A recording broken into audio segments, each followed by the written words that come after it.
I am Mick Crossland from the Combat Academy here in Barnsley. I'm working today with my assistant Tommy Crossland. We're doing some filming for the Warrior Collective. What we're going to cover in this video, we're going to talk about what to do when you back an opponent up to the ropes. Okay, the work you do in the centre of the ring is not the same as the work you do when an opponent hits the ropes. So we're going to talk about some concepts and ideas, the things that you might be looking to do when an opponent gets backed up to the ropes, and then we're going to set a couple of drills that kind of explain and utilise those ideas as well. Okay, so first and foremost, when I'm backing a man up to the ropes, what I like to do is I like to use that as an opportunity to work the more damaging shots, perhaps the shots that you're not able to pull off as much when you're in the centre of the ring. The thing about them being backed against the ropes is what they would normally use the feet to get out of the way of, just with a step or a turn, they don't have that option because the back's here, so they're fixed. Okay, they're going to look to exit to one side or the other, so you've only got a split second to get it done. But if you can push them back through the centre line and set up a big attack, you can cause a lot of damage because they are in the weaker, more vulnerable position. So we're going to look at a couple of different drills. The first concept that I like to use is changing the angles and levels of attack. We've talked in previous videos about how it's the shots that you don't see that knock you out. Okay, by throwing a high volume combination at your man while he's backed up onto the ropes, and by changing the levels and the angles of the attack, what we're doing is making it really difficult for him to defend. Okay, so because he's trying to be so aware of all the different vulnerable spots, what we're going to do is one of the shots is going to find a gap that he's not even been thinking about, and that's the shot that he didn't see. That's the one that's going to try and cause the damage. So first and foremost, we're just going to work a really simple one.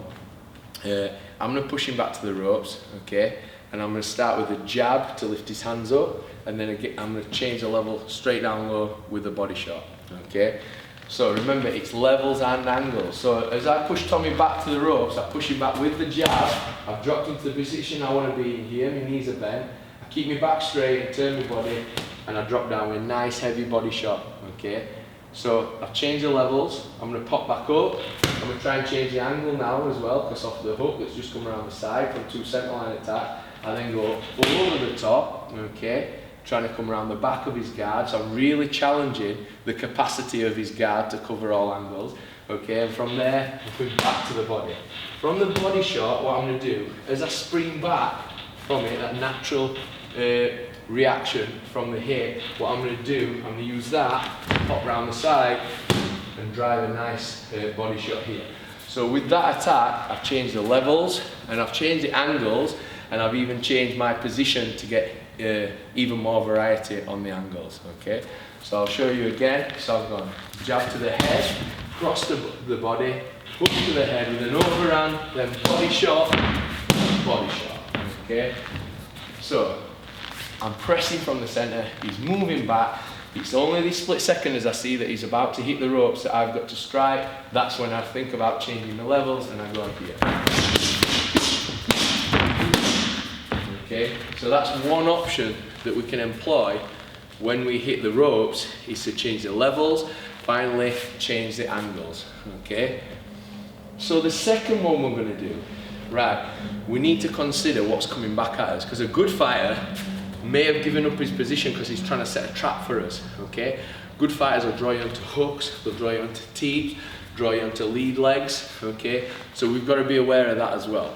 So while I'm moving in, I'm ensuring that I'm aware of the dangers, and I'm ensuring that I'm not just blindly coming at him. What I'm doing is I'm staying low and strong on my feet and staying defensive and looking for the right time to throw. So on this one, what's going to happen is Tommy's going to throw a teep as I come in. That's quite a common thing as people move back. They're being backed up, they need space back. They will stop you on the way in. That will give them room and maybe even time and space to exit. Okay, we don't want that to happen. Sometimes you can get a feel the teep's coming, or you can feel that they're going to throw it, or you might have seen throughout the fight that that's their go-to movement when they're in a defensive posture. So what we're going to try and do, we talked about keeping a safe distance until it's time to strike. We're also going to be give room for him to throw that teep. So if you know he throws it a lot, let's get out of the way and make him throw it when we want him to throw it. So I'll stay alone, I'm flicking like I'm teasing, okay, I'm teasing the teep. Because I'm expecting him to throw it, the pattern of the fight's dictated that he throws it quite a bit. What I'm going to do, I tease it and I wait to make me move until he throws it, because at the point where he's trying to hit me stood on one leg, that is the point where he's most vulnerable. So I'm staying low, I'm pressuring, I'm keeping a space. When he teeps, I'm going to scoop and step. Okay, so I've stepped round the side, and from this position I'm going to go head hook, body hook, and I'll switch my body, lock him up, and knee. Okay, so I've created an angle, and again I'm changing the levels and method of attack. Again, it's not so much that these are the shots that you want to be throwing, it doesn't matter what you throw. The principle is go to the head, go to the body, come around, come over, come under. Levels, angles and feet positioning. If we're changing those, it's going to be an effective attack. This particular one works well because we're trying to tease his teep, we're trying to make him throw it, and we're going to exploit that point where he's vulnerable when he's trying to throw it. So I'm coming in, I tease here, he throws teep, I go step, I'm going hook, hook, knee. Okay?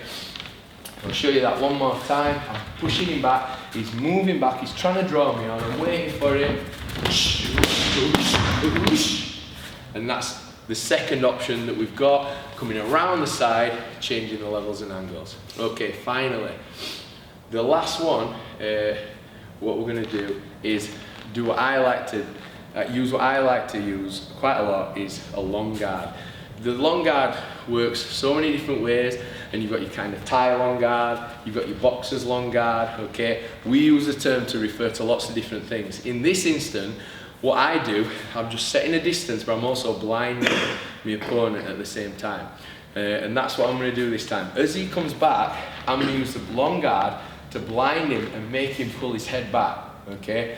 Anyone, if you're in a fight scenario, if you do that near their head, they're going to come out of the way. What that does, it makes them move back, draws their attention upstairs, stretches out their midsection, okay, to create a space where we can attack. So again, it's falling in line with the idea of changing the angles, changing the levels, creating the shots that they're not going to see. So as Tommy backs up this time to the ropes and I'm moving in, I'm going to step here and push up high like that. From that position I drop down low here, right hand. I'm going to reload that and come uppercut hook. From the hook position again, I'm going to blind him here like this, and then I'll step across with the right leg and drop the hook here from that position. Again, if I want a little bit more, I've just worked the body, I can switch the feet and create a kick. The good thing about the kick is, I've come in close, I've done lots of work. If he's not ready to go yet, he's going to fight back from that. So, I've created length and distance between us, so I've took the damaging shots that I wanted to take, but I ain't engaged and stayed in long and being greedy, where he's going to fire back and now I'm going to fight. What I've done, I've took the points I needed, and then I'm going to get back to the centre of the ring. So, I'll show you that one again. We're using, I say a long guard, like I said, there's different interpretations of it. We just call it a long guard, basically sticking your palm in his face in this position, okay? It's one way of using a long guard position. So as he's moving back and I'm pressuring in, I step in, boom, and I'll go here, bam, and back, uppercut, hook, cover his face, step, and then I'm going to kick and exit at a distance, okay?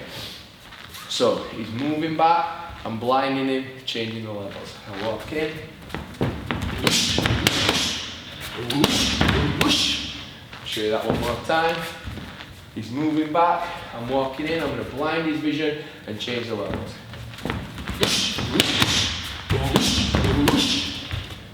Okay, and that's another way of working the angles and levels when your opponent's on the ropes.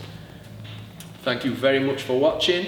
I'd like to say thank you to the Warrior Collective for featuring the Combat Academy today. I'd like to say a big thank you to our sponsor Sandy.